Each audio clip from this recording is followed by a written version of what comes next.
Ya, baik. Itu tadi kita sudah melihat ya tentang video animasi yang menjelaskan antara dulu dengan sekarang. Zaman saya masih seperti itu ya. Dulu kalau eh, kita mau mem- apa ya, kalau saya misalnya dapat nilai kurang bagus, itu takutnya minta ampun kalau misalnya ngomong gitu ya. Tapi kalau sekarang yang kebalikannya sekarang gitu ya. Ya itu sebenarnya gambaran sederhana dari abad 21. Di mana abad 21 itu kita berbicara bukan tentang eh, apa ya, tidak lagi berbicara kalau kita konteksnya ini sekedar hasil, tapi bagaimana proses itu benar-benar membelajarkan. Membelajarkan bukan perkara soal hasil saja, tapi dia perkaranya adalah bagaimana proses yang dilalui oleh pembelajar itu sendiri. Ya itulah pembelajaran yang bermakna itu seperti itu. Ketika konstruk yang abad 21 itu meminta ada 4C ya. Jadi peserta didik itu atau pembelajar itu perlu memiliki skill yang namanya atau keterampilan yang namanya 4C gitu ya. 4C itu ya. Yang pertama adalah critical thinking, kemudian kolaboratif, komunikasi, dan yang terakhir adalah creativity. Critical thinking itu berarti kemampuan dalam berpikir logis, berpikir kritis sudah pasti logis ya, berpikir logis terhadap suatu fenomena yang dia hadapi, yang nantinya dia bisa mencari pemecahan masalahnya. Kemudian komunikasi itu berupa keterampilan dalam berinteraksi dengan siapapun yang dia kenal.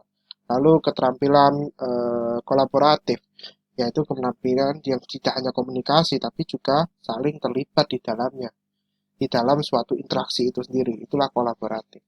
Lalu keterampilan yang terakhir adalah keterampilan creativity, di mana sekarang keterampilan ini juga perlu dimiliki oleh dalam abad 21 ini, di mana seorang yang belajar harus memiliki kemampuan dalam eh, memodifikasi, menciptakan, menerapkan, dan hal-hal yang berkaitan untuk menjadi suatu kreasi atau suatu inovasi yang bisa dianggap baru atau baru, benar-benar baru, untuk memecahkan suatu problem yang ada di lingkungan atau problem yang dia hadapi.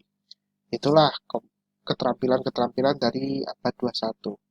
Nah, di samping itu kita juga punya fondasi lain sebenarnya adalah dari sisi pendidikan karakter dan juga literasi, literasi dan sebagainya begitu. Jadi memang ini adalah suatu tantangan bagi pendidik khususnya untuk bisa mengarahkan mereka ke hal-hal seperti itu.